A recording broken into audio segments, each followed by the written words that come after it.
Councilmember Campbell is late or absent. Absent, yep. Mayor DeVore. I'm here. Councilmember Salzweedl. Here. Councilmember Phillips is absent. Councilmember Chambers. Here.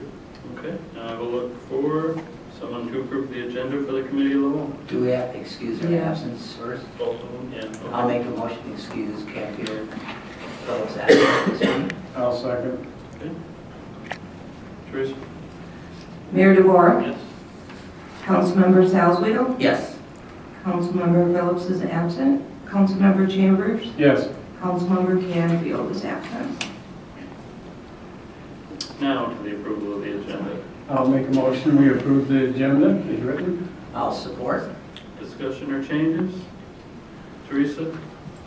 Councilmember Salzweedl. Yes. Councilmember Phillips is absent. Councilmember Chambers. Yes. Councilmember Canfield is absent. And Mayor DeVore. Yes. Citizen discussion for items not on the agenda. None. All right, Mr. Burns, item 4, revenue generating options.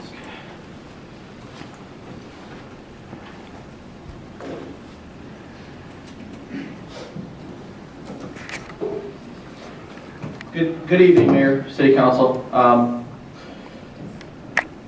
I'm here tonight at the request of the council from this summer to start moving forward how we're going to be able to fund our the necessary infrastructure improvements here in the city.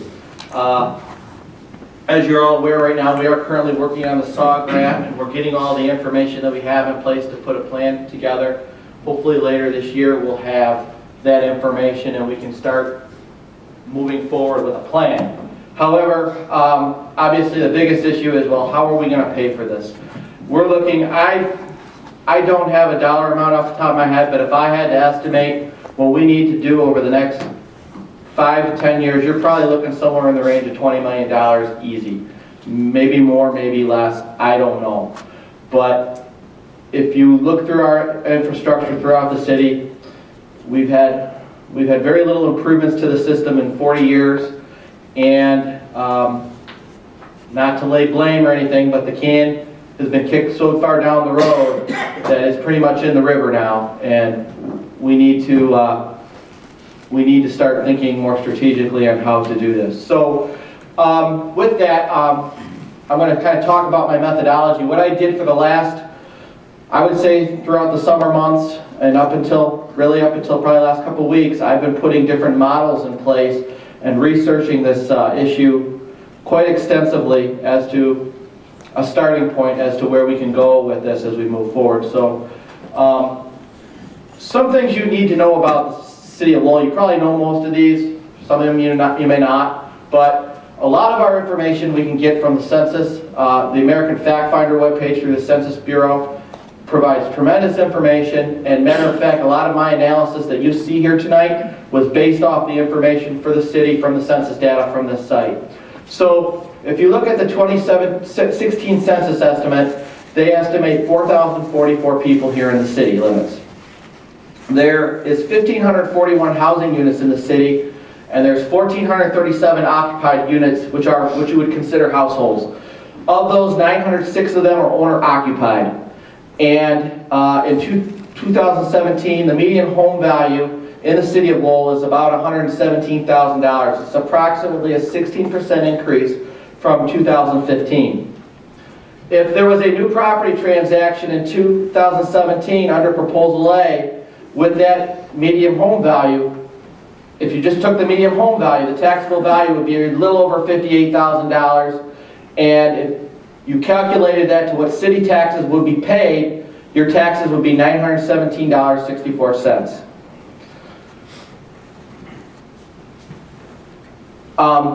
In addition to that, your median home income in the city is about $61,000.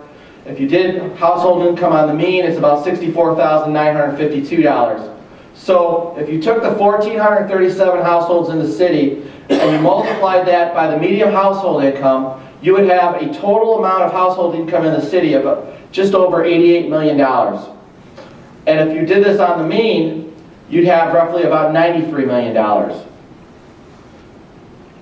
So we also had to tabulate certain city information about our businesses. In 2012, the United States Census did an economic census where they put a number of benchmarks in place for every community, every census designation throughout the United States. What it found in 2012 was we had 176 business establishments in the city, we had 1,066 employees, and we had an annual payroll of $38 million. Now, that was 5 years ago, so I would sense that number has probably gone up because the economy has matriculated forward and upward. So that's the best census data we have, so there isn't really a true data. In regards to what we're taxed, so in the city of Lowell, we assess 15.7 mills for services. This is the second highest millage rate in Kent County. What you'll find, while we are the second highest, I'll get into that in a minute, but I'm not for or against this, but there's cities in the state that are much higher than us. But I'm not going to argue that our millage rate isn't high. The Headley limit in the city is 17.4597 mills for services. This doesn't require a vote of the people to increase. You could technically go to that limit at your next budget hearing, and it doesn't need a vote of the people. Now, if you wanted to go beyond that, if you wanted to go to your charter limit or beyond, you would require a vote of the people for that to happen. And currently, the city, we generate approximately $94,556 per mill. And in 2023, I'm sure some of you are familiar with this, the personal property tax is going to be completely eliminated. We're going to be getting an alternative funding mechanism. We're already starting to get it, but it's very confusing, and we don't really know what that dollar amount is going to entail. But if you eliminated that today, that mill is $85,000 per mill. So let's look at what that equates to in some communities that are comparable to us. So I know this is probably not the best screen, but Lowell is about $94,000 a mill. Hudsonville's roughly around $200,000 a mill. Belding's about $100,000. Sparta's about $117,000. East Grand Rapids, the outlier, they're $650,000 a mill. Cedar Springs is about $74,000. Rockford's around $215,000. Wayland's about $99,000 a mill. And Coopersville is about $145,000 a mill. Most of those communities range within our population. Every community is a little bit different. Some communities assess more, some communities assess less. Wayland, East Grand Rapids, and Belding levy more than we do. Go on. So this generates, our general fund, this generates to us, we operate on about a $2.9 million general fund. And how we generate our revenue, currently about $1.36 million, or 47% of what we receive for the general fund comes from those real property taxes. We also generate about $394,000 from the Lowell Light and Power pilot. $360,000 we receive from the state through our revenue sharing. We do this thing called, we charge for administrative services. This is about $300,000 annually. And what this does is we charge the different funds, for example, the major streets, the local streets, the DDA, water fund, sewer fund. We charge them for basically administrative time between myself, Sue, Rich, anyone who administers those funds. We take that, we charge those funds for those services, and that's something we legally are allowed to do. And this, from what I understand, this was implemented a few years back, and this has been a real savior for the general fund for us to be able to provide services. We also receive about $148,000 from the DDA. That's the bond we pay for City Hall. So we split the funds for the bond between the city general fund and the DDA, and they transfer over $148,000 every year. We also receive $145,000 from personal property taxes, and we generate $116,000 from licenses, fees, registrations, and fines. Keep going. So, are you on the slide, or are you on the, yeah, why don't you, let me show you something real quick. Let me show you. We're going to put the show. Does the show on? Yeah. I want the show on. Yeah, I want the slide show on. That'll help. You want this screen? Go back one. That's you got to send in. Okay. For proof of purchases from. So, I recognize this probably isn't the best screen to look from, and I can provide the data, the PowerPoint, to anyone who wants it. What you'll see is in fiscal year, these are what we calculated for fiscal year 16, fiscal year 17, and fiscal year 18. So I broke it down by how much we generate from real property, personal property, DDA real property, DDA personal property, ESA, which is that fund I talked about to subsidize the personal property tax and state revenue sharing. For the most part, we've had some ebb and flows. From 16, we saw an increase in, quite a bit of increase, about $100,000 in property tax. From 16 to 17, then it kind of went down a little bit in 18. Personal property's been all over the map. DDA real property it's kind of stabilized. What we're losing right now is they're phasing out the personal property. So every year we're losing a significant amount of personal property, and we're getting some of that back from the ESA, but not a lot. Actually, last year we got about $107,000 from the ESA.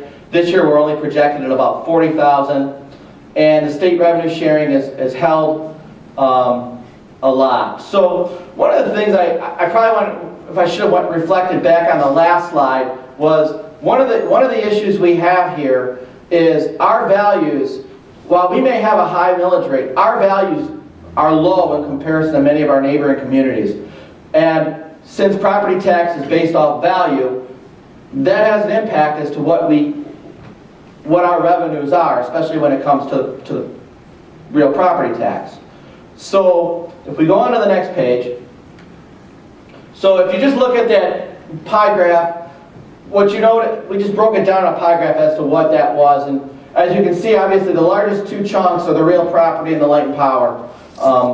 And then you go into the revenue sharing and administrative services.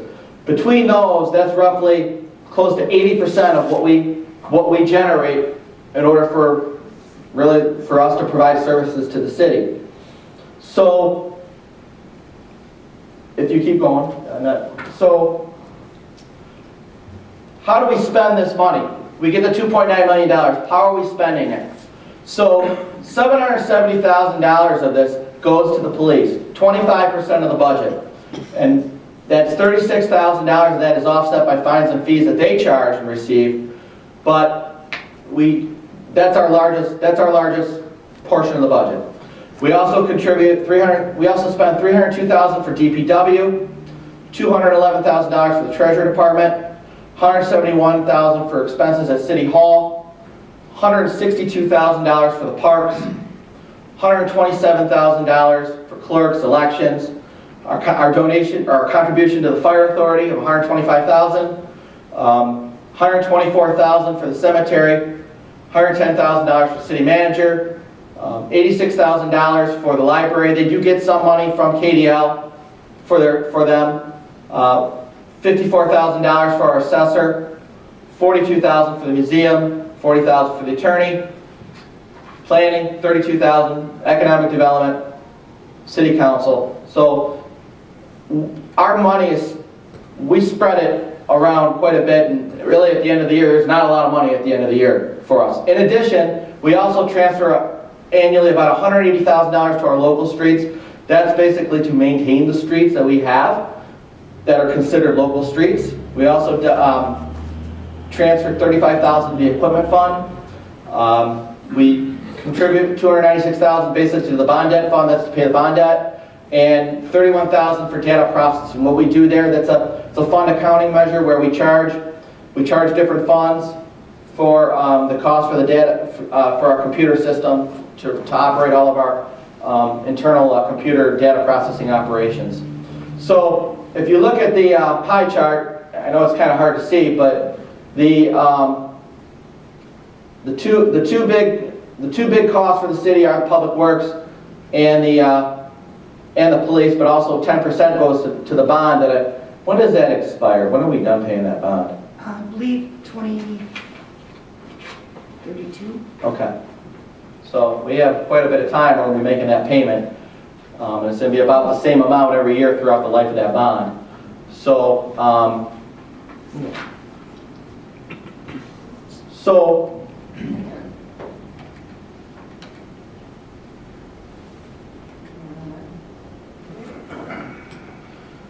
in addition to that, if you break down your classifications of your expenditure, I broke it down in different ways. So, of all the funds we spend, roughly nearly $1.5 million that's on personnel. So 51% of all of our costs are on personnel. That might actually be on the low end in comparison to a lot of communities, but it's still a high amount. $542,000 in interfund transfers. Those are the transfers I talked about. $436,000 just for supplies and operations. $269,000 for professional services, and $109,000 for capital outlay. So we have a lot of, our majority of our costs obviously are personnel, and we're pretty bare bones as it is, so it'd be very hard to cut personnel in order to attain some of our needs.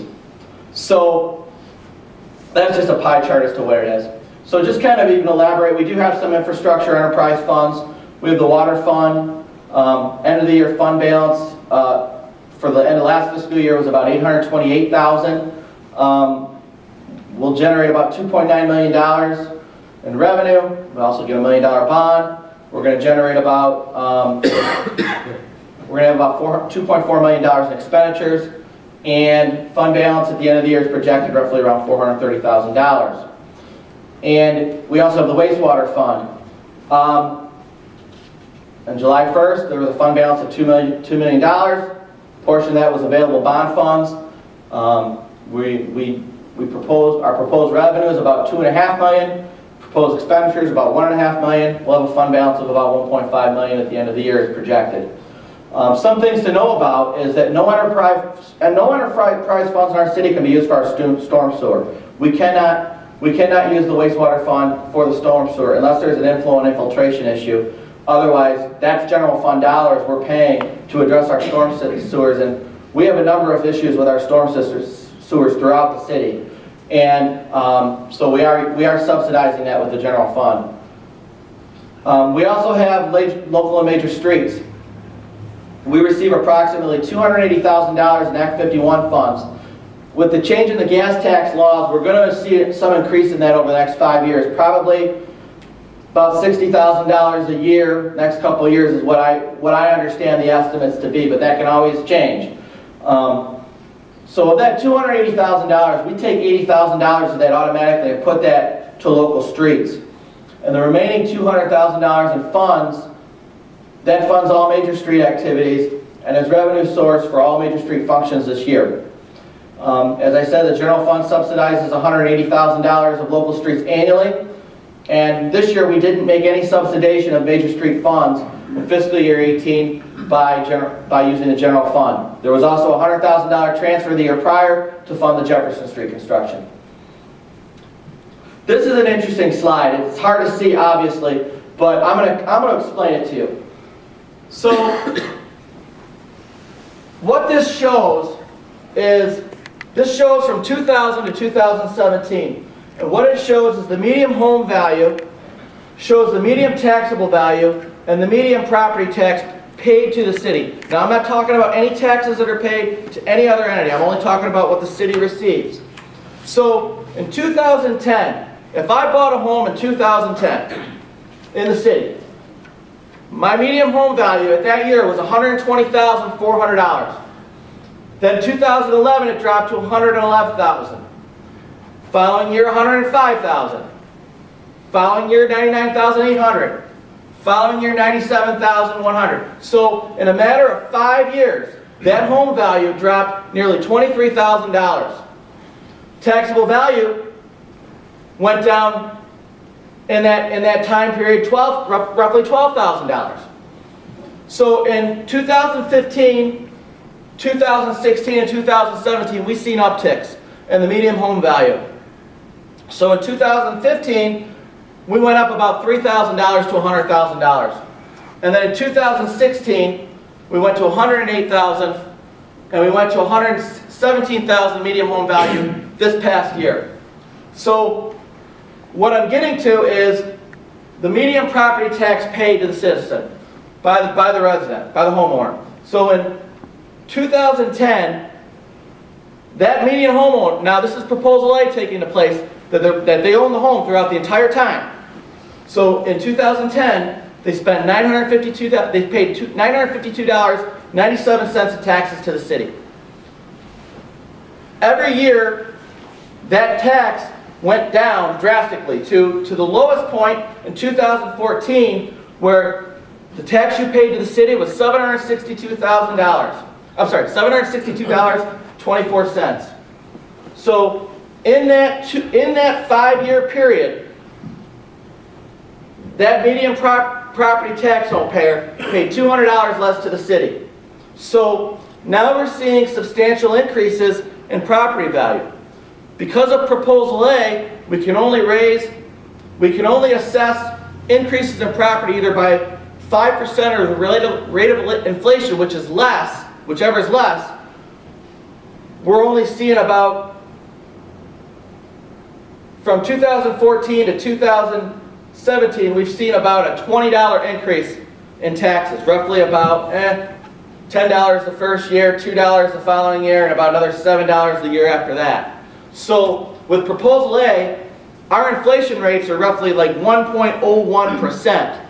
And I don't see inflationary trends going up anytime soon. So it's fair to say that if that person never sold their home, say for the next 10 years, they're only paying 1% more. So that property tax, it's going to take several years, maybe another 15, 20 years to get back to what that 2010 value was. So that is a structural problem that every city in the state has to address. It's not just us. Every city is dealing with this, and until the state addresses this, this is going to be a structural financial issue for every community that we're going to have to face. So you can keep going. So, and I just kind of even put it here on this spreadsheet. So the top line graph basically shows the value. So you're seeing it go on a U. The bottom line is taxable value. So that taxable value, it's flatlining. And it's going to continue to flatline. So I don't foresee any change in sight. So, and also if you look, the median property tax, it went down drastically. Now it's starting to flatline. So this is a structural issue that we're facing, and there isn't a solution for it by the way we currently fund local government here in the city of Lowell today. So, you can keep going. So, what I'm trying to show is that the balancing act that we've been doing for another years, of robbing Peter to pay to Paul for infrastructure improvements, is just not sustainable. We cannot continue to provide services and do infrastructure upgrades without a new revenue option. There's no way. There's no way. It just cannot be done. So, what are the solutions for infrastructure revenue needs? Well, more development would equal more revenue. We can eliminate functions of the city. We can increase the millage rate to the Headley limit, and we can increase the millage rate to charter limit or beyond the charter limit of a vote of the people. We can also do a city income tax. There is also something I learned of last week called Public Act 33 of 1951 that would allow us to special assess public safety up to 10 mills without a vote of the people. long story, I mean, I'm not saying do that, but the state has given that option. So let's kind of break those down a little bit more. So we have more development equals more revenue. The first challenge we have is the city is landlocked and it's nearly 100% developed. Something I do want to add, at the audit session, when Peter Hafner was here talking about how property taxes are coming back and our revenues are getting better. Well, the only reason why we're seeing some increase in our values is the way we are. Why we're not falling off the map even worse than we are, because I don't think we are right now, but is the Highland Hills development. That did increase the general fund during this Proposal A reset, so that has helped us. The other issue you have is nearly all commercial property in the city is captured by the Downtown Development Authority. So any improvements to our commercial district, or any commercial building, that money is captured by the DDA. So the other challenge we have is we do have older housing stock. As improvements happen, we'll gradually improve property values, but it'll be a very slow and may not be significant to the general fund.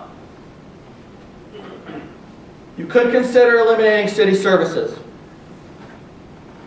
I can solve your issue with infrastructure today.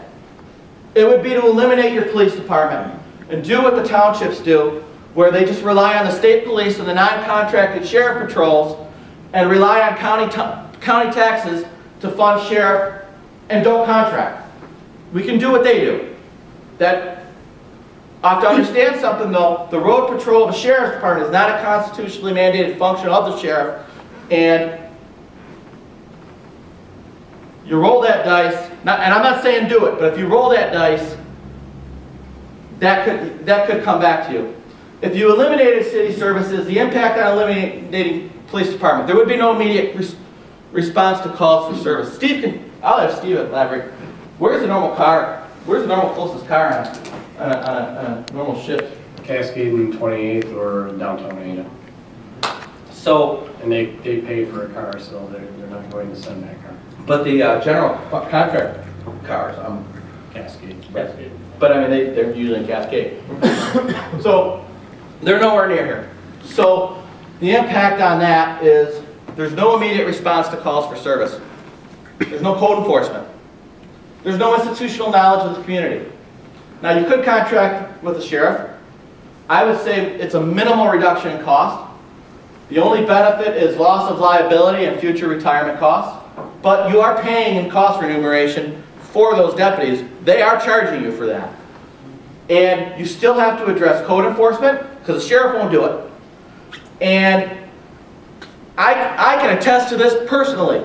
There is a major difference between having a police officer dedicated to a community than a deputy assigned. I can relate to that 100% because I used to live that in my former life. And quite frankly, the first job of a city is public safety. So eliminating police services is not a healthy solution to increase costs for infrastructure.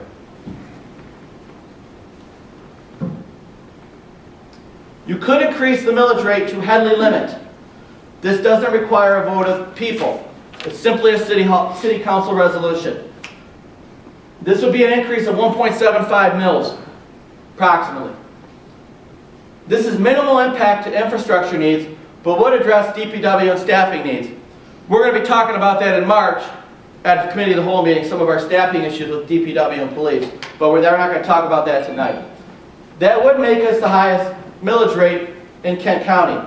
And there's obviously political implications in doing this. So, I know it's not real good, but I can explain it pretty well. So, this would be if we were to increase the millage rate to the Headley limit. And what I basically did was I assumed 1% value increases throughout the 10 years going forward. And then I did that on taxable, and then what I did was I started trying to figure out what we might get in ESA. I'm thinking probably $180,000 a year once in 2023 when the personal property tax is eliminated. I don't know what that number is, so it's a guess. So what you're seeing is on the bottom two, there's two marked in red. I know you can't see them, but I'll explain them to you. So you're seeing about an increase, by doing this, you're seeing an increase in the first year alone of about $150,000 to the general fund, and it upticks 1% throughout the 10 years, where in 10 years from now, you're seeing about $166,000 increase to the general fund beyond what you would generate today. And if you looked at it from the DDA, starting today, be about an additional $27,000 for them, and it would, in 10 years, it would go up to about $29,000. So, doesn't really solve your issue. Charter limit in the city, you could consider increasing the millage rate to the charter limit. Charter limit is 20 mils, and it would be an increase of 4.3 mils. Like I said, any increase beyond 17.45 mils requires a vote of the people. My sense is you would need to dedicate that entire 4.3 mils to infrastructure, or you can have a charter amendment to increase beyond 20 mils. So it could be, you could go beyond that. But you would definitely be the highest millage rate in Kent County, bar none. So by doing that, I took the same property value assessment, same valuations I did in the past. Basically, took our taxable value, took our DDA taxable value, did the same ESA projections. So if you were to increase the general fund to the Headley limit, you're getting about the first year, and say you did this in fiscal year 20, fiscal year 19, you're going to see about an additional $370,000 to the general fund. And if you spread that out 1% over 10 years, fiscal year 28, you're about $406,000. And in the DDA end, if you started, if you did that in fiscal year 10, you're about $67,000. Fiscal year 28, you're about $73,000 additional. Something to take out of that though is that increase, depending on how you put this together. Like I said, there's still a lot of moving parts to this. That's not going to be a significant amount of your bond payment. Your bond payment, my sense is your bond payment is going to be higher than that. And there's ways to work that as well, but just keep that in mind. So, at the request of council, I was asked to start looking at some things pertaining to the city income tax. The state constitution allows cities to levy income tax on residents and employees who work in specific jurisdictions. It can be directed to a specific purpose. It can be infrastructure, capital improvements, park, public safety, etc. There's currently 23 cities in Michigan that institute this. Albion, Battle Creek, Big Rapids, Flint, Grayling, Hamtramck, Hudson, Ionia, Jackson, Lansing, Lapeer, Muskegon Heights, Pontiac, Port Huron, Portland, Springfield, and Walker all assess 1% tax on residents and 0.5% on non-residents. 2018, Benton Harbor will also begin doing this. The cities below, they assess more. Detroit, Grand Rapids, Highland Park, and Saginaw. Detroit's obviously the highest. Some facts on the income tax. Everyone who works in city contributes whether they live here or not. The additional revenue source would need to be dedicated to a need. Retirees wouldn't contribute because if they're not getting income, they're getting it through pensions, they wouldn't be taxed.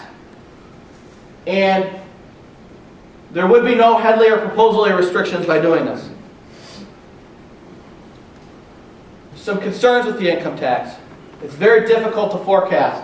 Totally trends on the economy and it's based on income. If you lose a major employer, you lose a significant revenue stream. There's administrative issues in collecting. You may need to form an additional department of city. You're going to have to do something. Roughly, you figure roughly 10 to 12% of whatever you collect is going to be an administration cost. You would still need to contribute to the property tax. And if I live in a city with the income tax and work in a city that assesses it, that tax is split. And there's always the argument of not being business friendly, and I get that, but there's cities it does work in. If you look at, I'm not trying to compare us to Grand Rapids, but Grand Rapids is a prime example of a city that has the income tax and it doesn't affect them. Detroit's the same way. And I'm not trying to compare us to them, but just think of it in that realm. So, I put a number of different models in place, and I won't belabor you in all of those, but I'll belabor you in a little bit of them. So, I developed models based on the census information that we talked about earlier to generate a revenue analysis. And I developed a property tax revenue model to coincide with the income tax model. There were some certain assumptions that we generalized throughout every table I did. I think I did like 20-something different tables and different formulations to this. So there was a 1% annual increase annually to the median and mean income throughout the entire model. There was a 1% annual increase in payroll costs. 1% annual increase in all funding sources. I took the assumption that 90% of all employees work in the city live elsewhere. 15% of the households in the city are exempt from income tax, whether they're retirees, SSI, other exemptions. And that may be low. That's probably low. Of the remaining 85% of the households, the assumption is 15% pay 0.5% income tax because they work in another jurisdiction that's assessed it, and then they live here. So, what I did, so I started breaking it down this way. So, as we stated before, there were 176 business establishments, 1,066 of employees, roughly $38 million in annual payroll. If you took the non-resident income tax collection based on the assumptions I mentioned, about $170,000. If you took the resident income tax, about 38,000. So what you're getting from the business end is about $208,000. Now I took this to the resident. As I talked before, we had 1,437 households. I used the median and the mean household income. So if I generate an income tax on the median, about $882,000. If I did it on the mean, it's about $933,000. If I took that number and I exempted 15%, I came to about $750,000 on the median, about $794,000 on the mean. And then I also took into account the taxpayers that pay to two different jurisdictions, about $66,000 in the median, about $70,000 in the mean. So after that's all said and done, we're generating about $683,000. This is the first year. $683,000 additionally on the median, about $723,000 on the mean.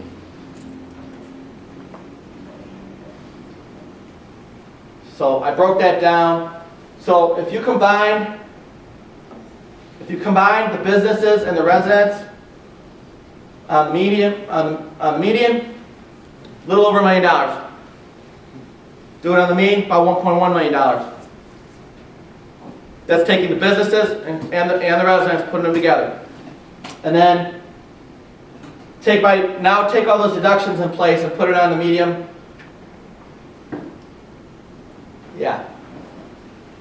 So yeah, you take the exemptions in place. By the time you put the exemptions in place, you're about $892,000 on the median, about $931,000 on the mean. So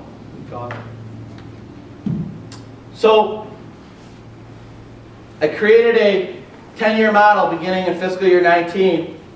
I showed income tax revenue, property tax revenue, with previous assumptions.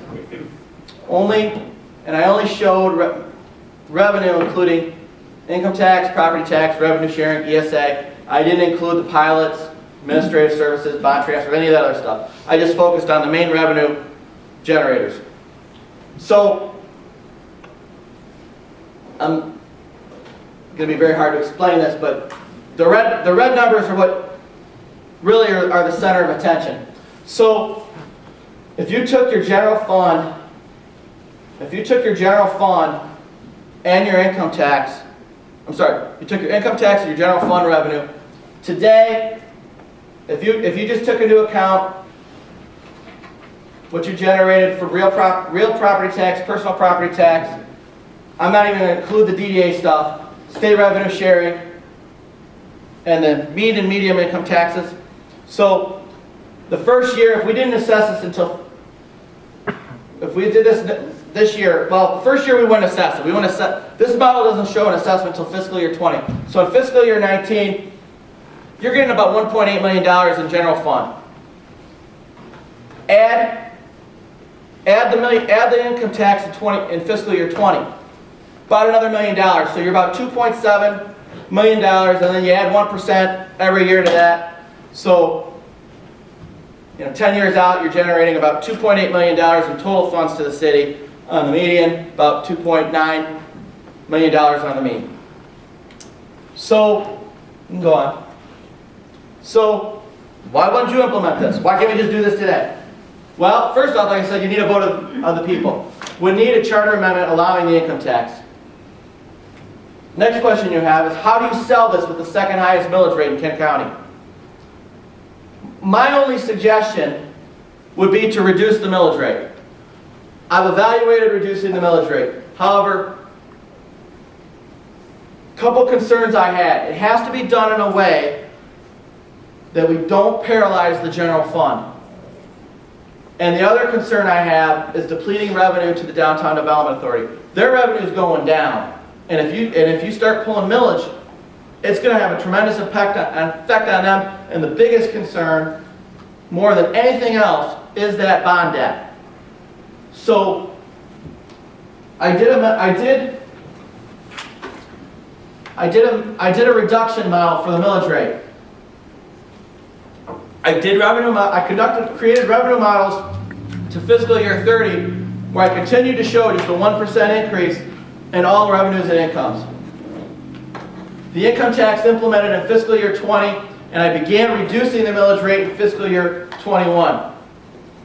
While that is going to be a significant impact to the taxpayer, it was done so to stabilize the general fund.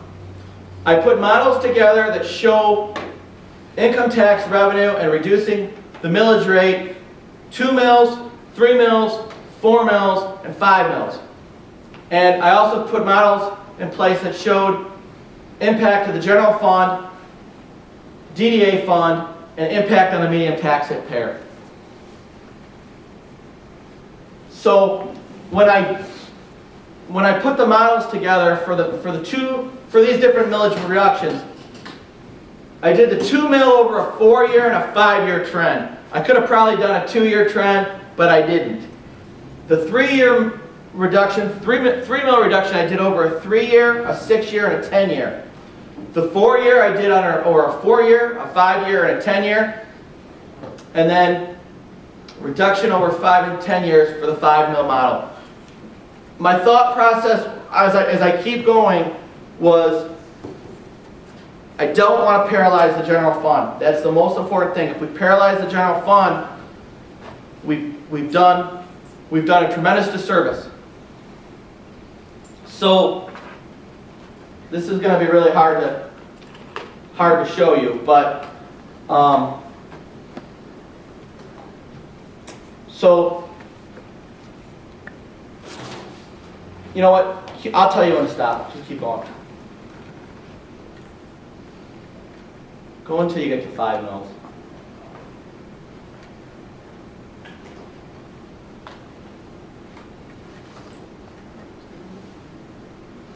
Go back one. Okay, well just 4 mils is fine. You want that one? Yeah, that's fine. No, go one more. Yep, that's the one I want. Yep.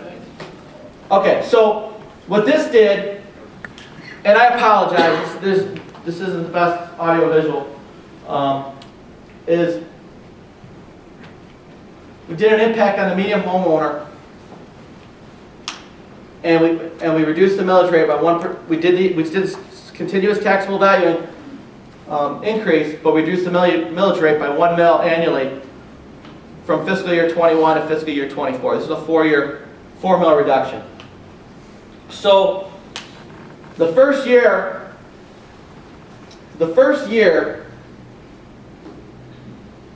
you paid roughly, in fiscal year 19, that number is about $808 in taxes.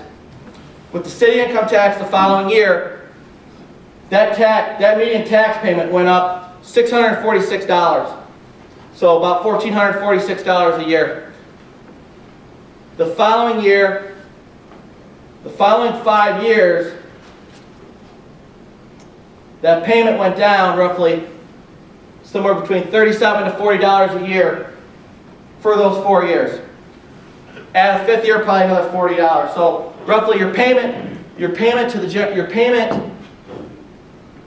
in taxes goes down. While it initially goes up $600, it goes down another $200. So yeah, you're about $1,200 a year would be to the medium home payer over that period of time. That was basically on the that's if you took the medium and mean income payer. Now, what you are seeing though is you are seeing the property owner would be currently they're assessed 15.7 mils. We could go as low as 10.7 mils. My thoughts is if you were to do this, I would probably want to keep it around 11.7 mils. My concern is, and why don't you go back one up? Okay, one of my concerns is by going 5 mils, and I know you can't really see this, but my biggest concern is draining that DDA fund. That DDA fund, the DDA real property, and I don't think we're going to be getting any type of property tax reimbursement from the DDA. In my opinion, it's probably gone for the DDA. DDA has relied on property taxes for many, many years. I'm not convinced that we're going to get any replacement for personal property tax for the DDA. It's just the general funds, what I believe is going to be the case. But the biggest concern I have is the DDA, their revenue by reducing the millage rate, it's going to go down substantially over a number of years. It's going to go down to about $190,000, and currently it's about $240,000. So it's going to be reduced about $50,000 a year. Now that really gets you, and if you added another year to that, that's getting you really desperately close to what you have to pay in your bonds to the city for the city hall payment. So my biggest concern is by reducing the millage, if you were to do this, I would say go no more than 4. If that's what you want to do. I think 5 is very dangerous. And like I say, I mean, you could reduce it. You could reduce it any way you want. If you were to go 4 mils, you could do 4 at once. The only thing is you have to think about is if you're going to do this, if this is what the council wants to do, you're paralyzing the general fund. And we have to be very careful on not paralyzing the general fund if we do this.